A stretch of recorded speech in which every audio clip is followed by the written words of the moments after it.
All right, so the big question is, will Swerve Strickland ever become the AEW World Champion? After all that happened at Revolution this weekend, it's hard to tell. We'll talk about that and all of the other cool things happening in Black wrestling. This is Wrestle Extra.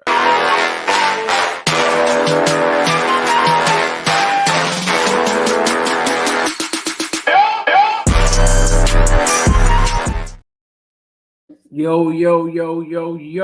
This is WrstlXtra. I'm your boy, A Dazzle, the Black Wrestling Advocate, joined only today by the professor that is Gerard Barner, the omnipresent man that is Gerard Barner. Mex is out on duty at a show today, doing his thing. So it's just us two guys. Don't be upset. Mex will be back next week, I hope. But you've just got us. It's fine. It's fine. Let's go. So we're missing one of our trio, but let's talk about that triple threat match that happened at AEW Revolution, which saw Swerve, of course, against Hangman Adam Page and the AEW champion Samoa Joe. The results came in with, you know what? As I was watching this, all I could hear was Mex in the back of my head, saying what he said and has been saying for the last 3 or 4 weeks. Adam Page was going to be the one to be pinned. Swerve was not going to be pinned. Samoa Joe was going to retain, and that's exactly what happened. Mex is clearly in the writing room at AEW, and he just hasn't told us yet. Gerard, what did you make of the result? And as I said, we've talked about this in length, even kind of, past this match as well. What do you think will happen next for Swerve?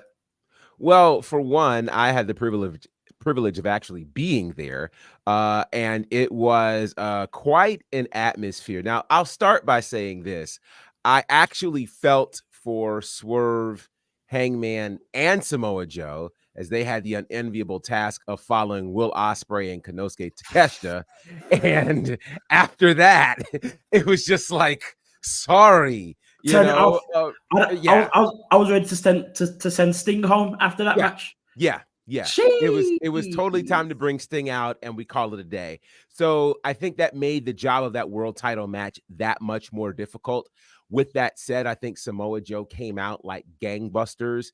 He really showed himself to be a strong champion. And, I did say for sure that Swerve wouldn't win the title now because there's a bigger opportunity for him. And I think that opportunity is going to happen next week at Big Business. That, to me, is when I think we'll see Swerve become the world champion. Hangman, I've seen in some places where they were trying to, say who was the winner, who was the loser, and they really looked at Swerve as the loser in this whole thing, but I don't. And the reason that I don't is this night, Revolution, with a literal sold-out house in AEW, was a night to celebrate Sting. And so because of that, a world title change would have taken away from that, or would have been overshadowed by Sting. So I think this move made a lot of sense. I don't think it marks the end of Swerve. If Swerve had gotten pinned, then we could say he lost momentum. But he did not get pinned, and it was all because of Hangman that, this didn't really work out for him. But that's okay, because I really believe that Big Business will be the space for him. And if it doesn't happen there, we still have Dynasty coming. We still have Double or Nothing coming. I do think that this Swerve title reign is coming sooner than later. Most definitely within the next few months, for sure.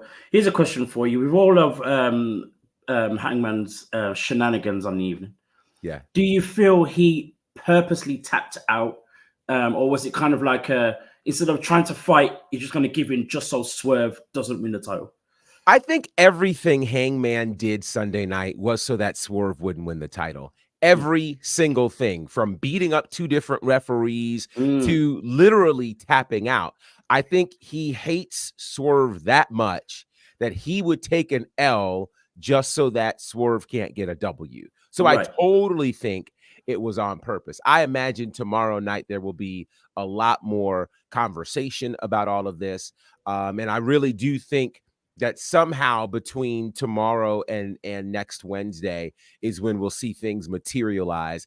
I'm just interested in figuring out how they keep Hangman Page out of this scenario, because even if they set up a title match for next week, if Hangman is anywhere around, he's going to do anything he can to prevent Swerve from getting the championship. So they're going to need to figure out how you prevent Swerve, or how you prevent Hangman from interfering in whatever is about to happen. I think there's a very easy way. Like you said, he beat up 2 referees. Easy selection angle. You know what I mean? There it is. That makes perfect sense. Can't be back for a few, you know, whether it be a month, 2 months, whatever it is. And I know that, you know, when the whole injury thing was going on, there was talk of, you know, there's a possibility he'd be written off because he's got some other personal stuff to deal with outside of AEW and all the rest. So it's probably a chance for him to do that, if that is true.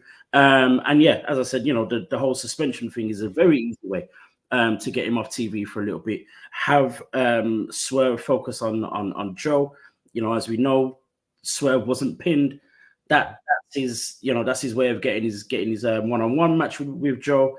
And hopefully, come big business, as we've been saying for weeks, Swerve will become finally the first Black AEW World Champion. I'm just waiting for that day, just so I can go crazy.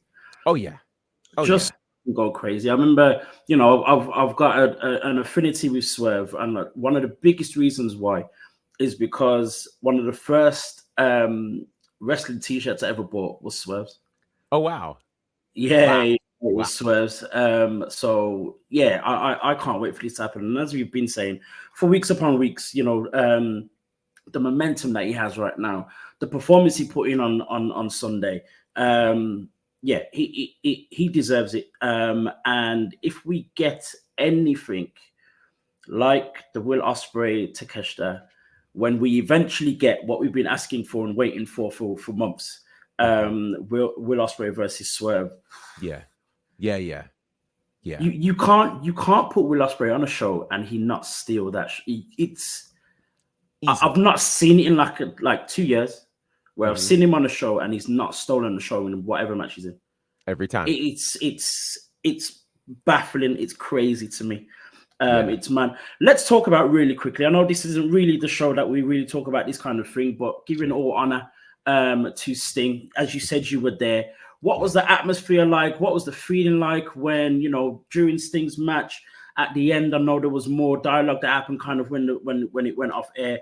Just tell me your experience of the farewell for Sting. I think AEW handled this expertly. You know, it was their first time really dealing with a retirement and a send-off. And I think they honored him so well. You know, it's amazing because the atmosphere there, everybody was there for Sting. I mean, so many painted faces were there, so many people with Sting dedications and tributes. It was really great. And again, from the entrance that Sting made, you know, the video that they did for him, his sons coming out. And I'll tell you, when his first son came out as the Great American Bash Sting, we all thought it was Sting. I thought it was Sting. We all thought it was Sting. So we went up. I mean, it was great. And then you realized, oh, wait, that's his son. So it was great. Sting, he had his speech, which I thought was awesome. And then the roster was there to greet him up at the stage. He went to spend time with them, but then he came back down to sign autographs and take pictures with people. Wow. Like he is just a class act. And when you think about the legends who showed up for him, from Ricky Steamboat to Lex Luger, Nikita Koloff, Magnum TA, like all of these amazing people showed up for Sting. And, you know, Sting is one of those guys who really kind of transcended. He was a guy that everybody loved and everybody could see themselves in. And so it's a major moment in the space of pro wrestling. Again, kudos to AEW for handling it in such an amazing way and making sure that his final match was a win, you know, because it is almost tradition for many to lose on their final match. And I think it would have tarnished everything that they had planned for Sting had he lost in that final match. So job well done to AEW. Most definitely, and it was shocking. As you said, it's tradition for your retirement match to be a loss. For that to be a win was amazing. The match was just crazy from start to finish. The way Darby Allin threw himself at the Young Bucks the second he went to the glass. The glass. When they pulled out the glass, we all were just like, "What are we doing? Why are we doing this? Like, this is." I mean, are y'all? I know it's his last match, but don't make it his last moment. Like, I mean, like, what are we doing right now?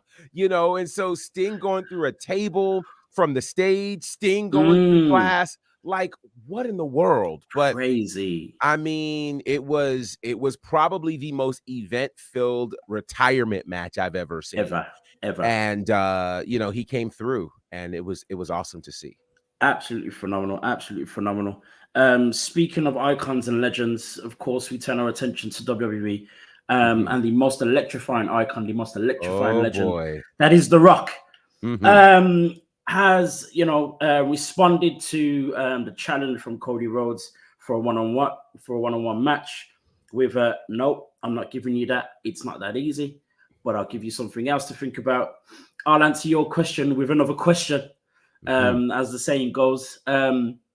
So he's challenged Cody Rhodes to a tag team match with him and Roman Reigns, Cody Rhodes with Seth Rollins. As we saw last night on Raw, Cody Rhodes and Seth have accepted the challenge, but there are some stipulations involved. And what's interesting is what happens from here. So the match is set to take place on the first night of WrestleMania. If Rock and Reigns win, then it's open season for the Bloodline. If Cody and Seth win, then the Bloodline are banned from ringside, cannot get involved whatsoever. What are your early predictions for this match, the first night going into the second night for Cody Rhodes versus Roman Reigns for the Undisputed Universal Championship?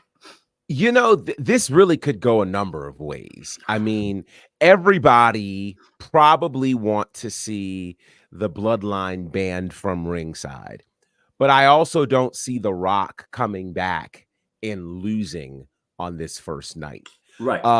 There's a lot of weird, I won't say weird, but there are a lot of almost absolutes that are going to have to clash.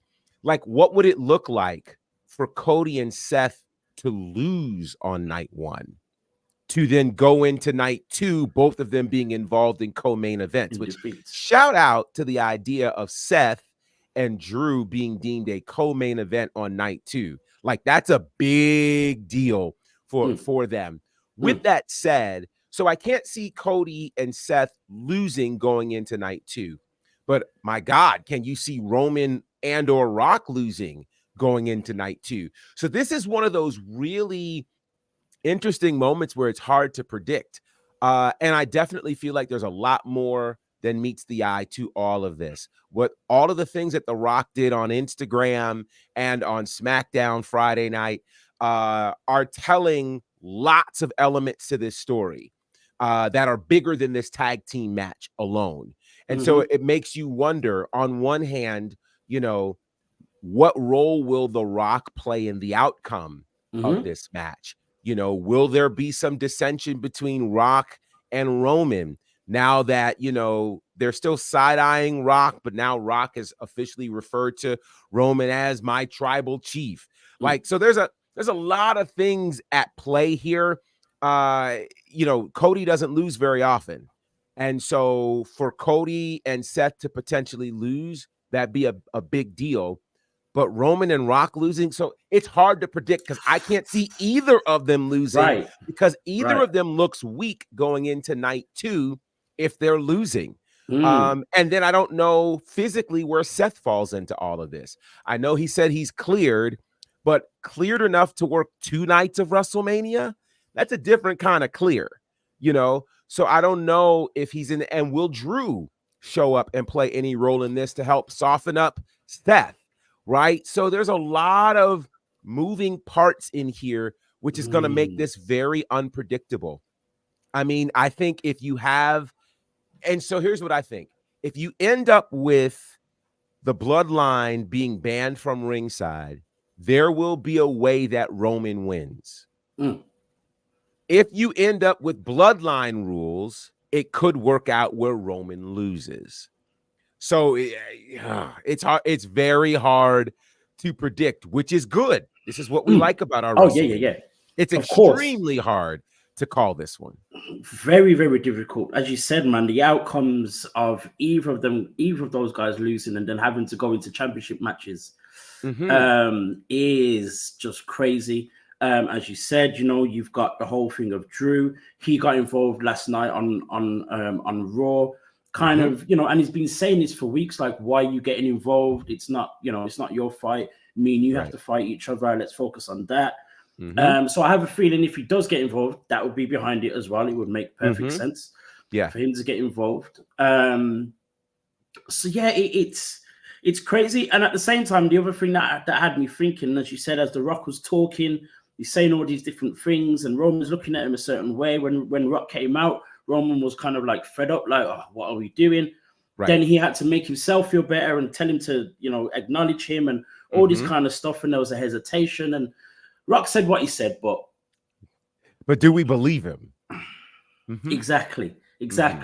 For me, I can fully see a double swerve from The Rock and Cody Rhodes, almost like they're both playing this game together. And somehow, because we're gonna somehow end up with Roman Reigns losing, and then Rock versus Roman at some point somewhere. This could easily be a way to make those cogs start turning, and very quickly, because here's the other thing as well: The Rock isn't full time, so it's not like they can have something where they'll do it in a couple of months or a couple of weeks time and whatever else.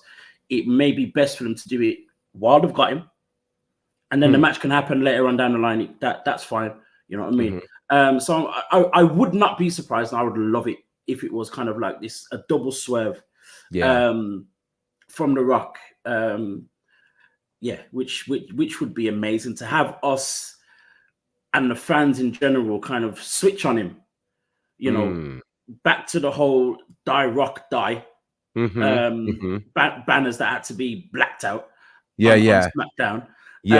To Rocky sucks and all this kind of stuff, and him calling Cody fans Cody crybabies and all the stuff that he said, to then do something in order for Cody to win. That would just be crazy. It would be the epitome of what The Rock's about, like this whole knowing how to hold the fans in his in the palm of his hands. And that wouldn't surprise me either. But as you said, like this whole unpredictability, all these little details you have to look for. Rock kind of still did then put his finger in slowly, and are we looking at all those little details? And there was another detail, and I don't know how many people caught this last night on Raw when Seth and Cody were talking, and Cody was talking about Rock and Roman, and he did like this as well, and then fix his finger. And I went, that's a very interesting intentional detail. So now I'm wondering, how deep is what does this actually mean? An L for Roman? Right, because for Seth to do it hits differently. Like, why did Seth? It was when I saw it, I went, so how deep do we need to look for this? Is Seth in on all of this? Is all of this a giant plan to really bring down Roman Reigns? Yep. You know what I mean? Even to the point where Rock is involved in it. And so for Seth, Rock, Cody, so this is going to be very interesting to watch. And then who turns on who first? Yeah, true. Because Roman looked very uncomfortable Friday night, not being the center of attention, and I don't even know if he's fully convinced with Rock calling him the tribal chief that still makes Roman the center of attention. It doesn't. No way. It doesn't. No so there are a lot of moving parts in this, and I just think it's awesome that Rock is at this space where in 2024 he is still that guy, and he can come in and do what he's doing and upstage everybody and upset the entire apple cart. It's fantastic.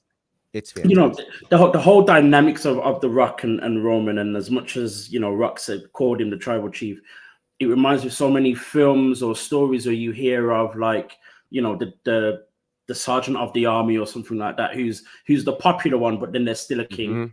Yeah, and yeah. Because of their popularity, they still want to take, you know, it's phenomenal.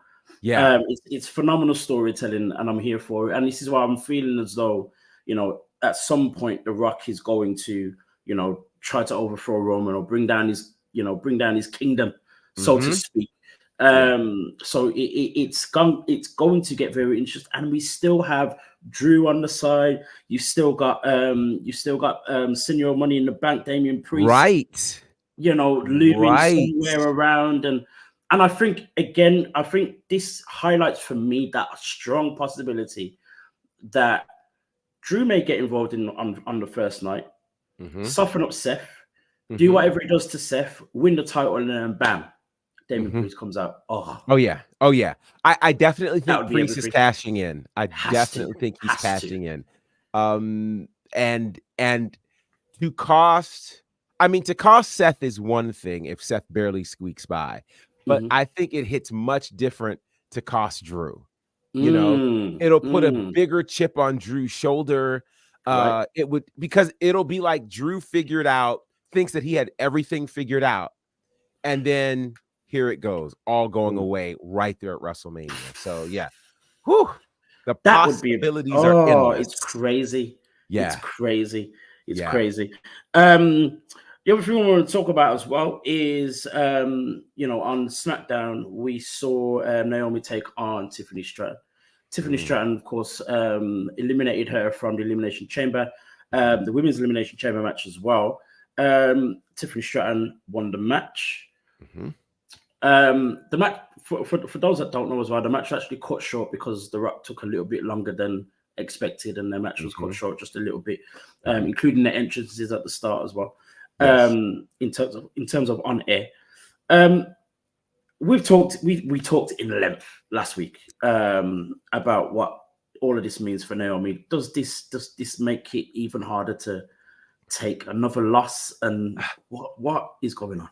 You know, one of the reasons this is very hard is because, again, we have talked about ever since the rumors started at this point about 6 weeks ago, in terms of her returning, we all said it should not happen now. And these were the reasons why. Exactly. Because the women's division right now, specifically on the road to WrestleMania, they're already locked up. Like, you already have a ton of stars, and to insert somebody else, somebody's going to get, you know, overlooked. And I don't know that anybody, as we were talking about that initially, figured Tiffany Stratton into the conversation. Stratton would show up at Royal Rumble, and after that immediately get signed to SmackDown, and as tough as this is to say, has been overshadowing Naomi ever since, of course, from the moment they both got signed. I've said before that it's going to take us probably at least 6 months before we see Naomi on this climb. My concern with that is she's coming off of a world title run where her only losses were losing the world title and then losing the rematch. So you come from that, and then you come into a space where you can't seem to buy a win. You know, if you think about it, we've seen her in the Royal Rumble. We've seen her at the Elimination Chamber. We saw her in the qualifying match for the Elimination Chamber and for that match with Tiffany Stratton. And of those 4 moments, she only has 1 recorded victory. That's hard for somebody who just left being a world champion of one of the most competitive women's divisions in pro wrestling. Right.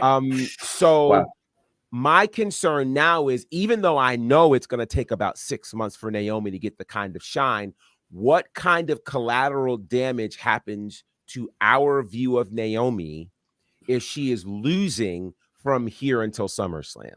You know, if she barely makes it to the WrestleMania card, how do we view her? And do we view her as having real potential to become a world champion in WWE again?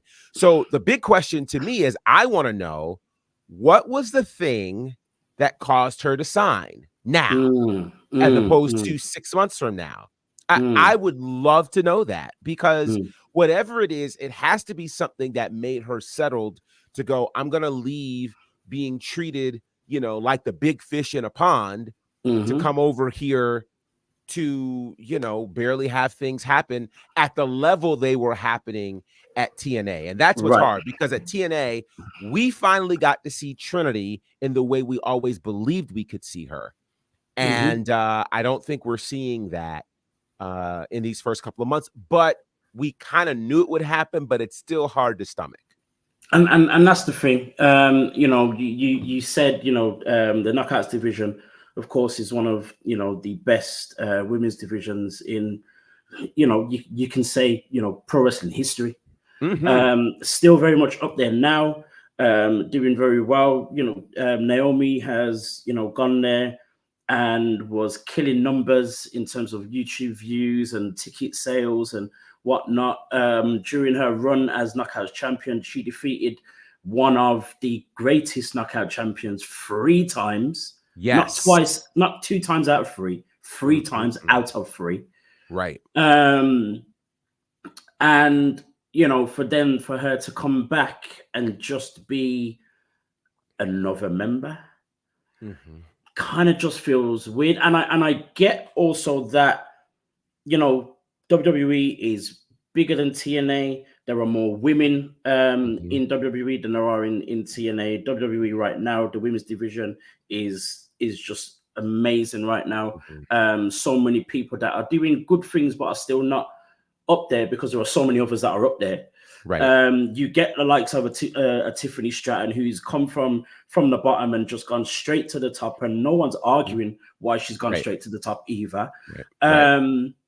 So you can find the reasons why Naomi kind of hasn't been thrown to the top and all the rest of it. But as you said, it's still very difficult to take, because the interpretation from the general fans is going to be, so who is she? Right. So why are we, at what point, do people are either going to stop caring, or don't believe that she's good enough to be pushed for a world championship if and when it happens. Right. So there has to be some way of building her up again. And like you said, that's going to have to happen after WrestleMania. It's not going to happen before. There's no way it's going to happen in the next few weeks.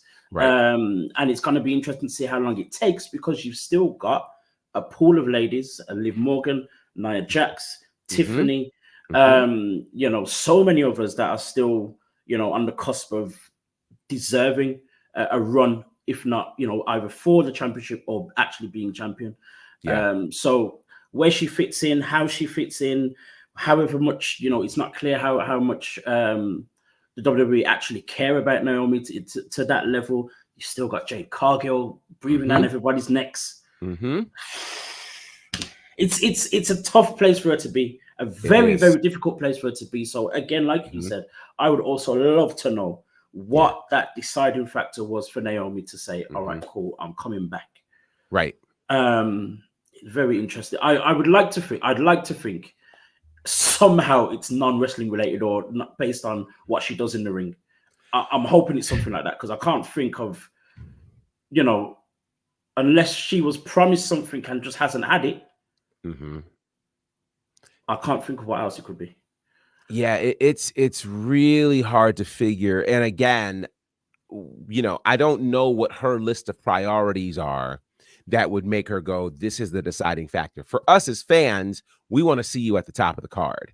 Like that's just it. And so it's gonna be hard. I'd love to know what was the deciding factor for her. And if Mm-hmm. it is, I get to travel with my husband. Okay. Like it doesn't appear to be Mm-hmm. scheduled, because the Mm-hmm. TNA schedule was much easier for her. I don't know if she wanted to Was. be on the road more. I'm not Mm-hmm. sure. And I don't know if we'll ever find out, if she'll ever open up True. and let us know. But I would love to know, because there had to be something. And I don't think it Mm-hmm. was a dollar sign. I just don't. I don't think it's that either. I don't think it's Yeah. that either. Yeah. I'd actually be quite surprised if it was that. Not that Mhm. that would still make sense. Yeah. But yeah, it's interesting. It's Prime Time says interesting situation because you have Jade Cargill in also pushing Tiffany Stratton as well. Mhm. And here's the other thing as well, like we then have to start thinking about, so what are we gonna be doing with Jade Cargill when it's her time? Yes. Yes. This is what's tough, because there are lots of people who deserve shine right now, but there are only a handful of championships. Of course. So, everybody can't be champion. So what do we Mhm. do? This is a very interesting space for WWE to be Yeah, in. yeah, yeah. And yeah. Yeah. And I always say this: it's a good problem, but at the It same is. time, it's very easy for that good problem to become a bad problem. Correct. Um, we've seen it in the past. We've seen it. We've talked about it with AEW, for example.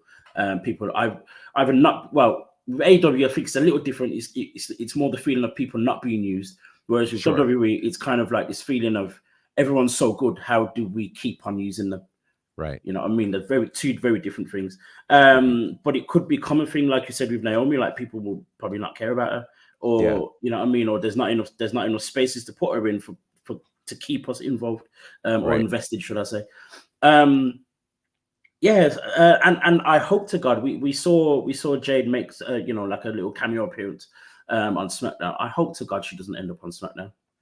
Mm. I don't need my three women on SmackDown.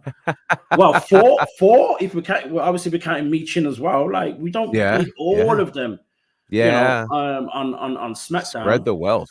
Exactly. Mhm. So I hope that was just another little negotiation Yeah.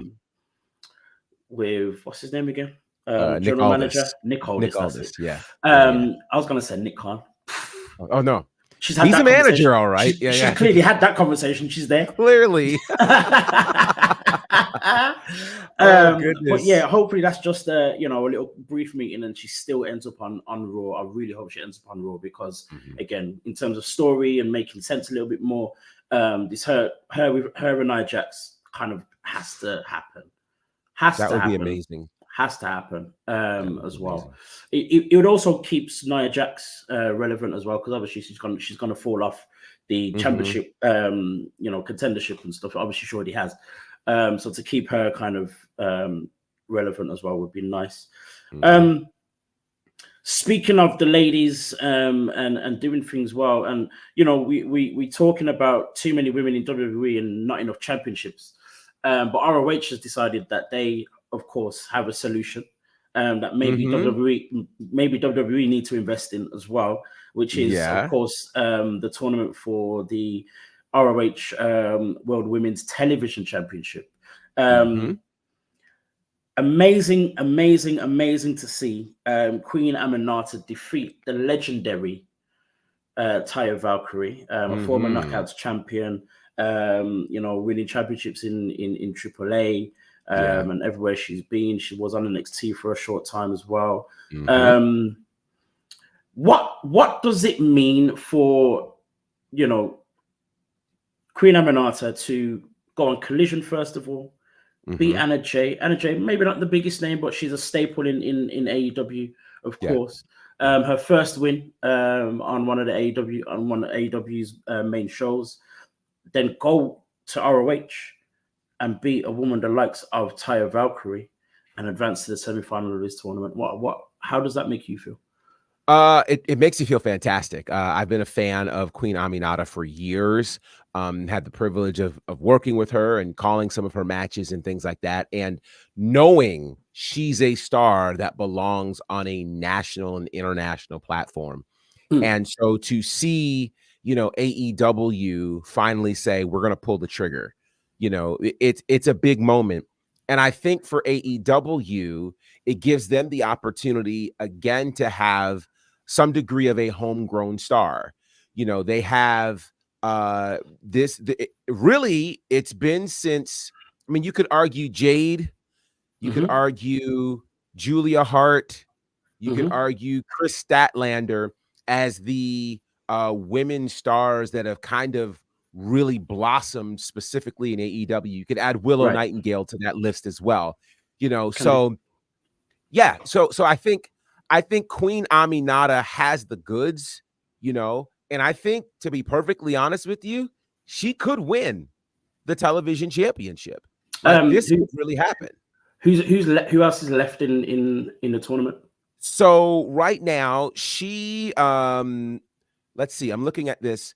It looks like it is the final four. These are the Mhm. semifinals. The final four is Oh, no. We still have some more moves, because I was going to say Diamante is here, but Diamante is going to end up taking on the winner of Billy Starks and Robin Renegade. Billy Starks, I believe, already won that match. Wow. So it's Okay. Diamante.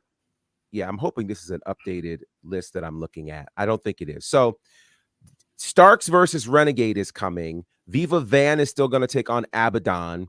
Okay. And then you've got Red Velvet.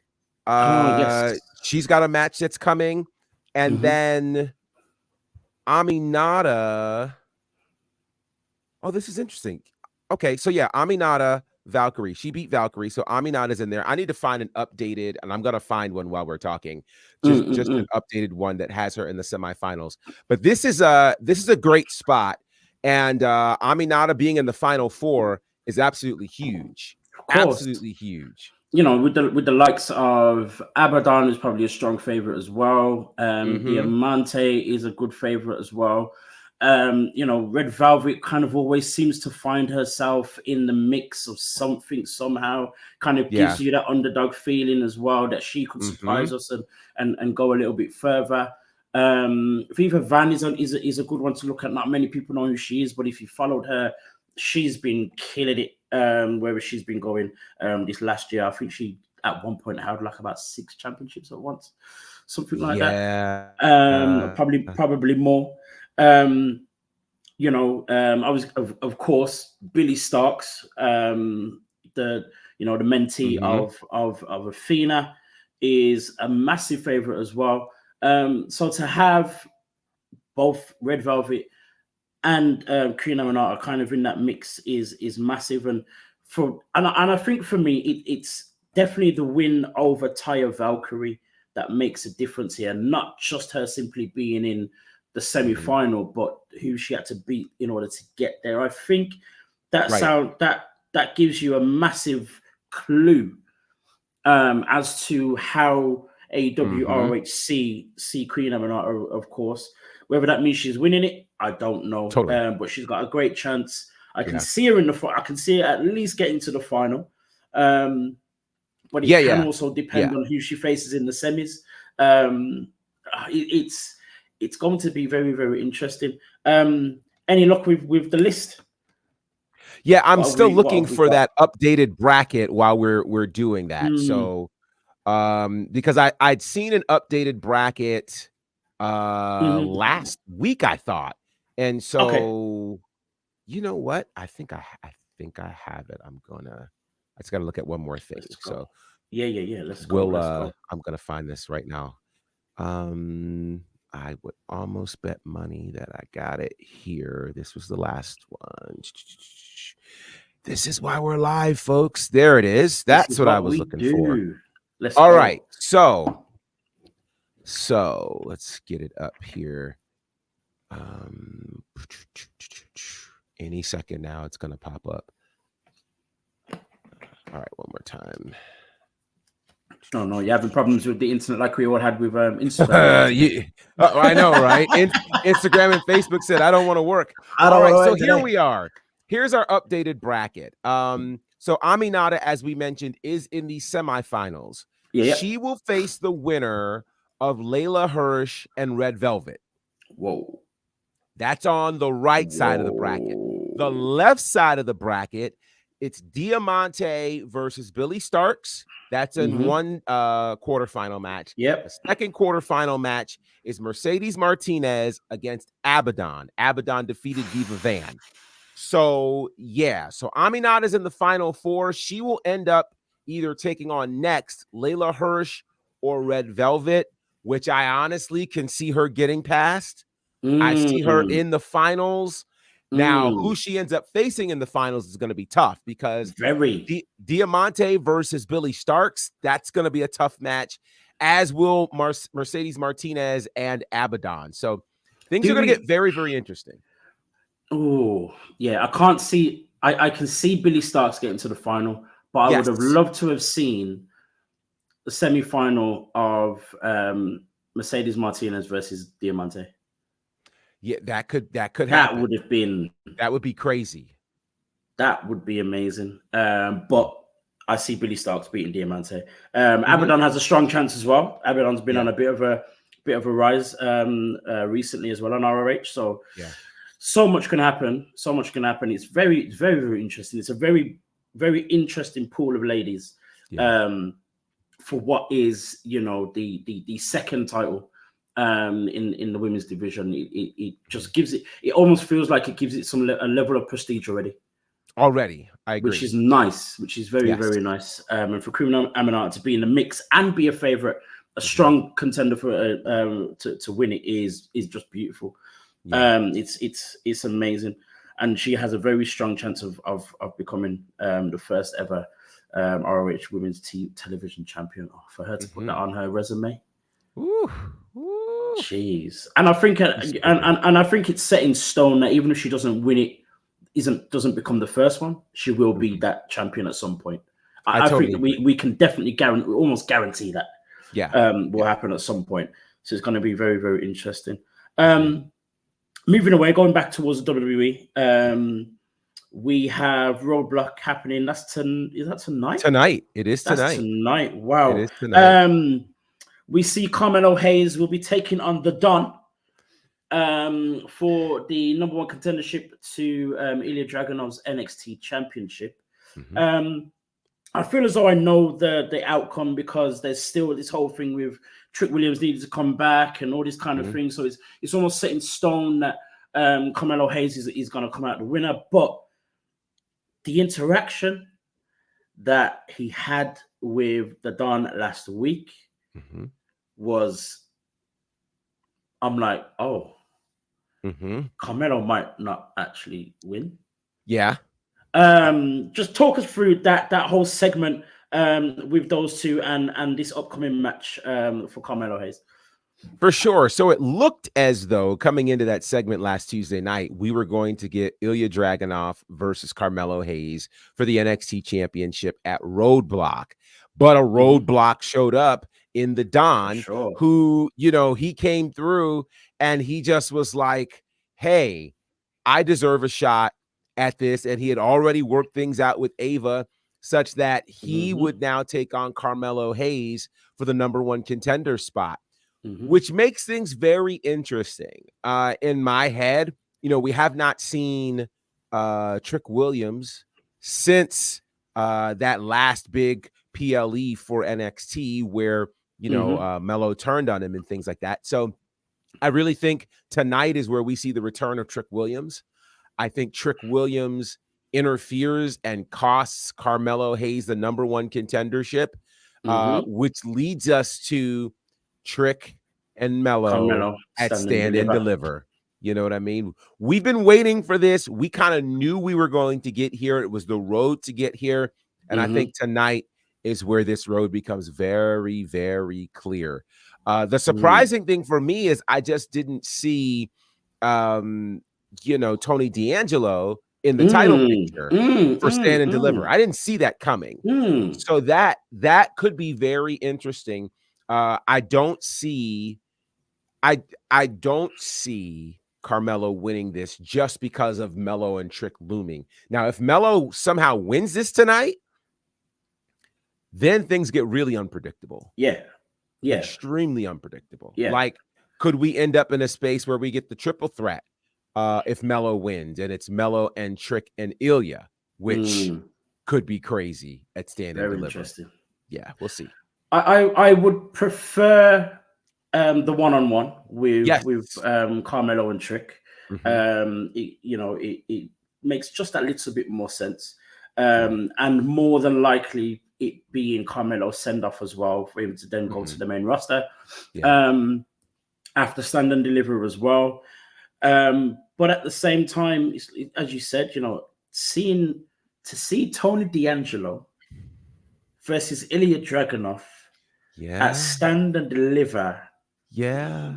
And it's not to put down D'Angelo, who's been doing some great work, but is it to put it in NXT terms, but to put it in main roster terms, is it WrestleMania worthy? Agreed. Not quite. No. Not quite. You still got the likes of, we've had everything with Dijak as well. And I just there are just a few other names that could have been in there. If it's not Carmelo or Trick, there's a few other names that could go in there. You still got Baron Corbin. Yeah. And if it wasn't for Braun Breaker already being on the main roster, you still would have had him as well. Right. I find it interesting that they don't mention Braun Breaker as the NXT Tag Team Champion. I do find that interesting that they don't talk about that. I find that very interesting. I was like, are we back in the Vince era? Anyway. But you've got all of this. So for me, what would make more sense is if we had a triple threat match at Stand and Deliver. It would just make a lot more sense in terms of everyone's level and whatnot, and it would still be just as interesting. Sure. Still be very interesting. Obviously, the dynamics between all three guys, they've got their own stuff between each other and whatnot, so it would make it very interesting. And I could almost see it as probably Carmelo costing or doing something to Dragunov in order for Trick to win, but not wanting to do that. There's so much stuff that could actually happen in a triple threat, to be fair, compared to the one-on-one. So it's going to be very interesting to see what happens tonight as well. Let's talk about really quickly. We've seen the rise of Miss Parker. Yes. Praises be to God. Praise be. How far? I can't remember if we spoke about this last week or not. How far can she go? She beat her rival that was Adriana Rizzo a couple of weeks back. Took on Gigi Dolan last week, beat her. Someone who's been around in NXT and around the top half of the women's division for a while. Jada Parker comes in and beats her. What could possibly be next for Jada Parker? I think she is.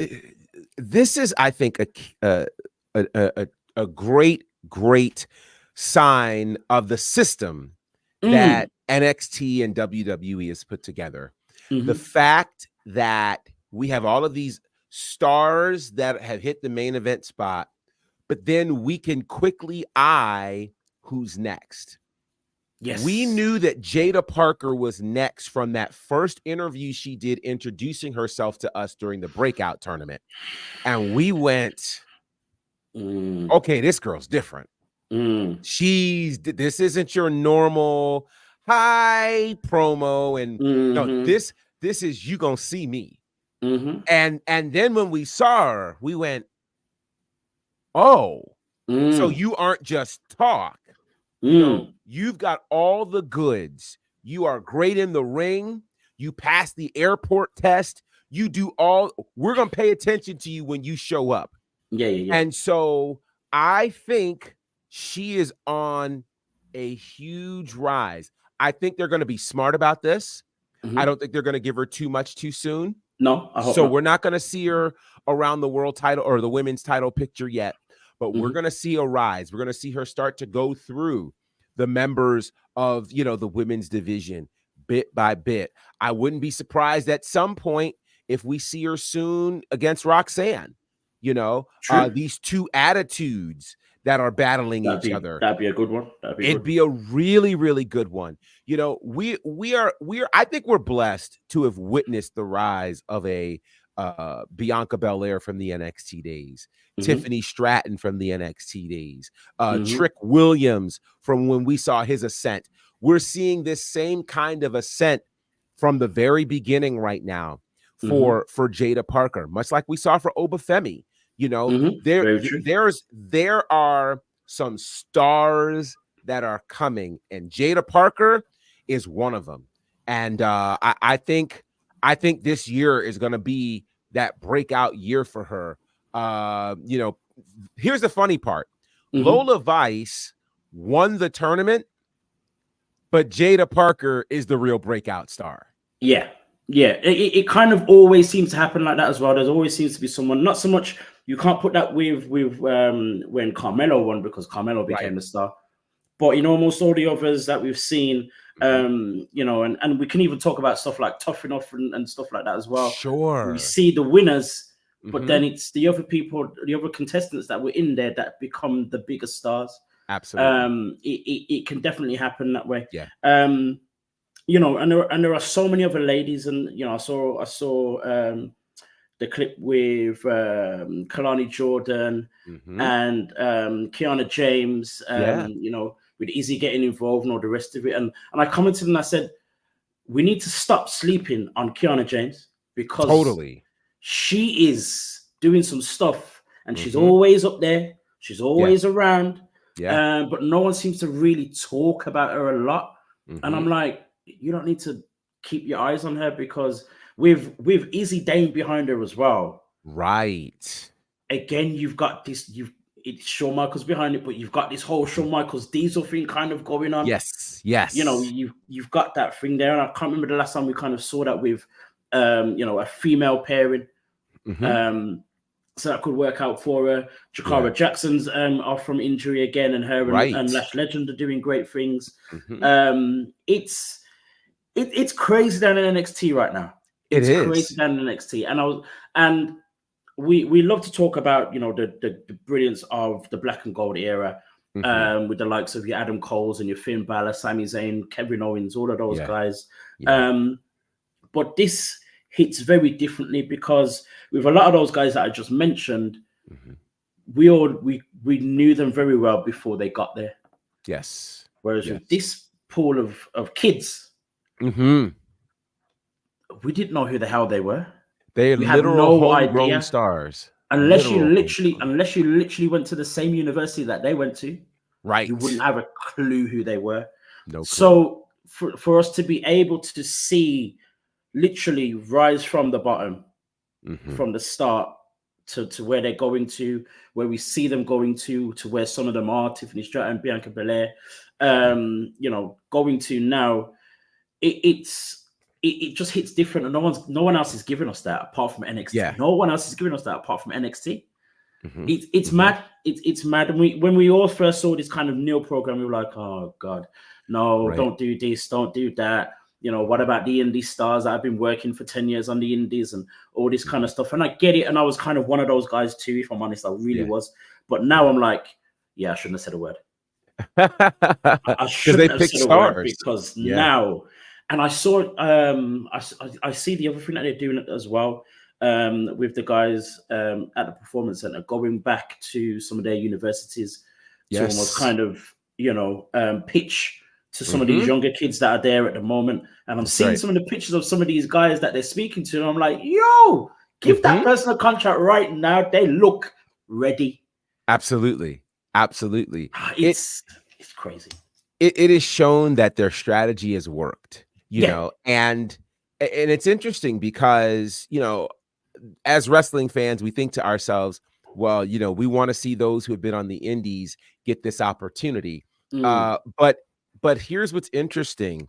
Sometimes with the indies, you end up picking up habits that don't necessarily work on WWE television, For sure. because the way WWE presents wrestling is far different than what the indies are doing.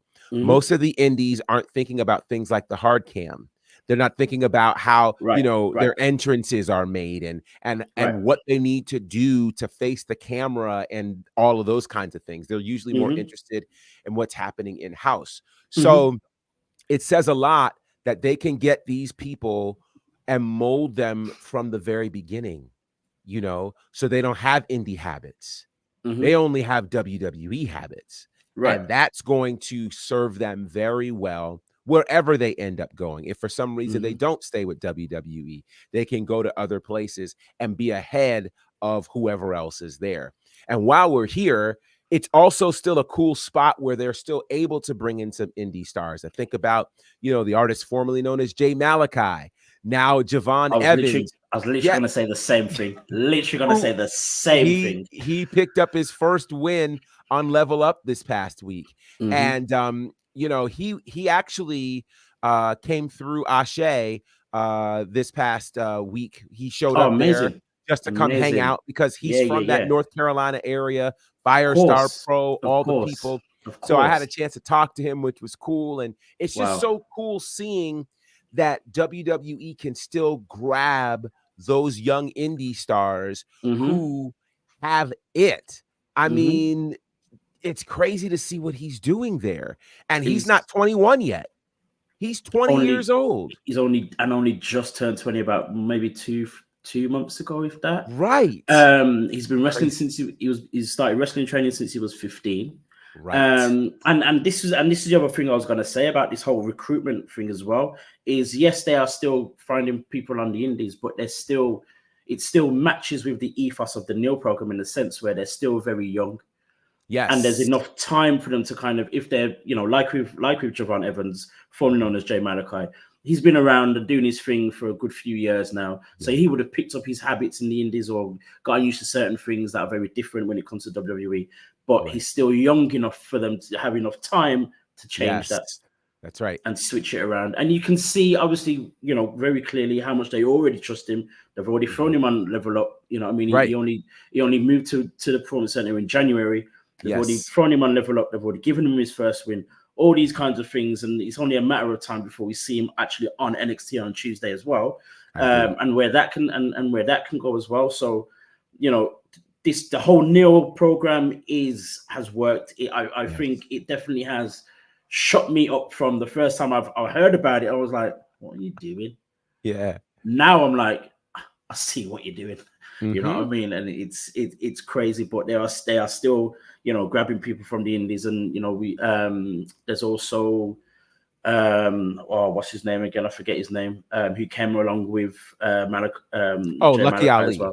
Lucky Ali, that's the one. Yes. He's still there. He came around as well.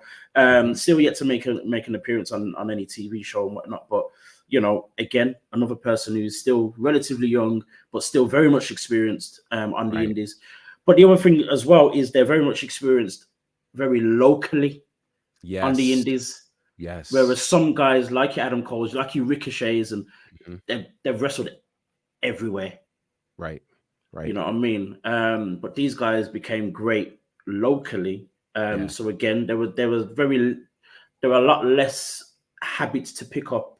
Right. You know what I mean? It's in one place. You can kind of almost hone it down to the North Carolina style kind of thing. Sure. And find ways to, defeat that or overcome that or whatever it is. So their strategy just seems so sound right now.